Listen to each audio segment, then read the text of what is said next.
السلام علیکم ورحمۃ اللہ وبرکاتہ۔ پیارے دوستو، آج ہم بات کرنے والے ہیں قارون کا خزانہ اور اس کے انجام کے بارے میں۔ دنیا کے کسی بھی خزانے کا ذکر قارون کے بغیر ادھورا ہے۔ بہت سے قصے، کہانیاں اور روایت قارون اور اس کے خزانے سے مشہور ہیں، لیکن آج ہم آپ کو قرآن شریف اور کچھ حوالے سے قارون اور اس کے خزانے کا واقعہ بتائیں گے، جسے سن کر آپ کو ایک بہترین نصیحت ملے گی۔ آپ سے گزارش ہے آپ اس ویڈیو کو آخر تک ضرور دیکھیے۔ ویڈیو شروع کرنے سے پہلے اگر آپ ہمارے یوٹیوب چینل پر نئے آئے ہیں تو ہمارے یوٹیوب چینل کو سبسکرائب کر کے بیل آئیکن کو ضرور دبا دیجیے اور اس ویڈیو کو زیادہ سے زیادہ شیئر کر کے اپنے کچھ قریبی لوگوں میں ضرور پہنچائیے۔ تو چلیے دوستو شروع کرتے ہیں۔ دوستو، قارون وہی شخص ہے جس کا ذکر قرآن مجید میں سبق حاصل کرنے کے لیے کیا گیا ہے۔ قارون حضرت موسیٰ علیہ السلام کے چاچا بصر کا بیٹا تھا۔ وہ بچپن سے ہی بہت حسین اور خوبصورت تھا، اسی وجہ سے بنی اسرائیل کے لوگ اسے منور کہہ کر پکارتے تھے، یعنی خوبصورت۔ جب قارون جوان ہوا تو بہت نیک لوگوں میں وہ شمار کیا جانے لگا، یہاں تک کہ وہ تورات کا بہت بڑا عالم بن گیا۔ قارون اپنا زیادہ سمے حضرت موسیٰ علیہ السلام کی خدمت میں گزارا کرتا تھا، اسی وجہ سے وہ تورات کا بہت بڑا عالم بن گیا اور وہ بہت اچھی آواز کا مالک تھا۔ وہ تورات کو خوبصورت انداز میں پڑھا کرتا تھا، اسی وجہ سے اس کا بہت ہی ادب اور احترام کیا کرتے تھے۔ قارون بھی حضرت موسیٰ علیہ السلام پر ایمان لے آیا، اور جب بنی اسرائیل کو تبتیہ کی غلامی سے آزادی ملی تو قارون بھی اپنی قوم کے لوگوں کے ساتھ مصر کو چھوڑ کر سرزمین موعود کی طرف ہجرت یعنی رہنے کے لیے چل دیا۔ وہاں قارون کا حالت ایک دم سے بدل گئے اور اس کے ہاتھ میں بے شمار دولت آئی۔ دیکھتے ہی دیکھتے وہ اپنی قوم کا سب سے امیر شخص بن گیا، سود کا کاروبار کرنے لگ گیا، لوگوں سے فصلیں خرید کر کئی مہینوں تک ان کو چھپا کر رکھتا اور پھر مہنگے داموں میں ان فصلوں کو بیچا کرتا تھا۔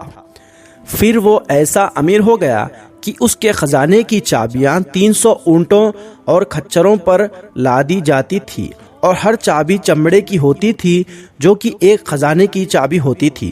تاریخ میں لکھا گیا ہے کہ قارون سے زیادہ دولت اور شہرت کسی شخص کو نہیں ملی، جس کا ذکر اللہ تبارک و تعالیٰ نے قرآن شریف میں کچھ اس طرح سے کیا ہے۔ بے شک قارون موسیٰ علیہ السلام کی قوم میں سے تھا، پھر اس نے قوم پر ظلم کیا اور ہم نے اس کو اتنا خزانے دیے جن کی کنجیاں اٹھانے تک ایک طاقتور جماعت پر بھاری تھی۔ ایک اور جگہ پر اللہ تبارک و تعالیٰ نے ارشاد فرمایا ہے، جب قارون سے اس کی قوم نے کہا گھمنڈ مت کرو، بے شک اللہ تبارک و تعالیٰ اتنانے والوں کو پسند نہیں کرتا ہے، اور جو دولت تجھے اللہ تبارک و تعالیٰ نے دیا ہے اس کے ذریعے سے اپنی آخرت کو بہتر کر اور اللہ تبارک و تعالیٰ کو راضی کر اور احسان کر جیسے اللہ تبارک و تعالیٰ نے تجھ پر احسان کیا، اور زمین میں فساد مت کر، بے شک اللہ تبارک و تعالیٰ فسادیوں کو پسند نہیں کرتا ہے۔ محترم عزیز دوستو، قارون شروع میں حضرت موسیٰ علیہ السلام کے ماننے والوں میں شامل تھا۔ ایک دن اللہ تبارک و تعالیٰ نے حضرت موسیٰ علیہ السلام کو زکوٰۃ کا حکم دیا۔ حضرت موسیٰ علیہ السلام نے اللہ کے حکم کے مطابق اپنی قوم کو زکوٰۃ نکالنے کا حکم دیا، تو یہ سن کر قارون نے بھی حضرت موسیٰ علیہ السلام سے یہ وعدہ کیا کہ وہ بھی اپنے مال کا 1000 حصہ زکوٰۃ میں دیا کرے گا۔ جب اس نے اپنے مال کا حساب لگایا تو ایک بہت بڑی رقم زکوٰۃ کی نکل رہی تھی۔ اس کے بعد اس کے دل میں لالچ پیدا ہو گیا اور وہ زکوٰۃ کے خلاف ہو گیا۔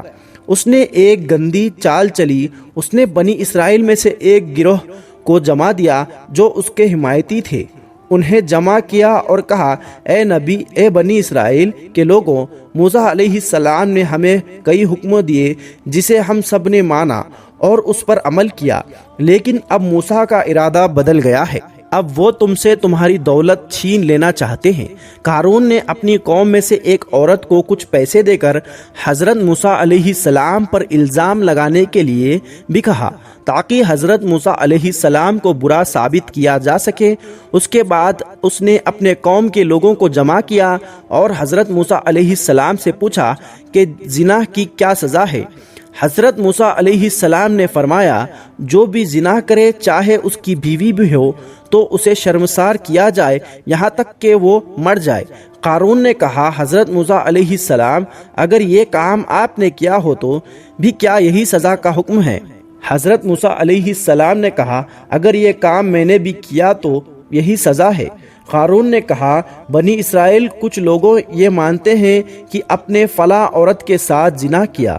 اس کے بعد حضرت موسیٰ علیہ السلام نے کہا اس عورت کو میرے سامنے بلاؤ۔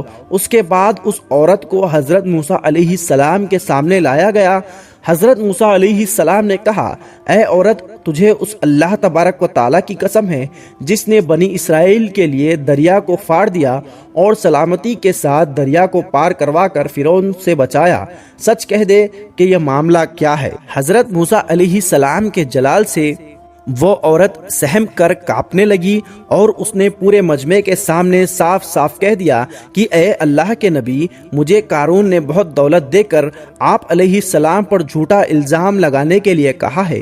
اس کے بعد حضرت موسیٰ علیہ السلام نے اللہ کی بارگاہ میں سجدہ شکر میں گر پڑے اور سجدے کی حالت میں ہی حضرت موسیٰ علیہ السلام نے یہ دعا مانگی یا اللہ قارون پر اپنا عذاب نازل کر دے۔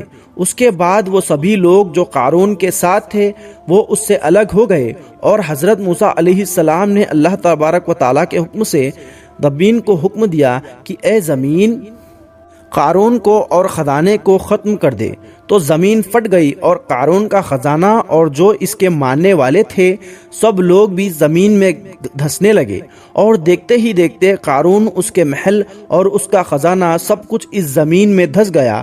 جب یہ سب کچھ زمین میں دھس گیا تو زمین دوبارہ بند ہو گئی جیسے پہلے تھی۔ محترم عزیز دوستوں، ہمیں جو چیز دی گئی ہے وہ صرف دنیا تک ہی ساتھ رہنے والی ہے اور کام آنے والی ہے، جبکہ قارون کو بھی دنیاوی زندگی کا سامان دیا گیا اور اس نے اس پر غرور اور تکبر کیا تو وہ بھی فرعون کی طرح عذاب سے نہیں بچ سکا۔ دوستوں سوچنے کی بات یہ ہے کہ کیا ہمارے پاس قارون اور فرعون سے زیادہ مال اور دولت ہے؟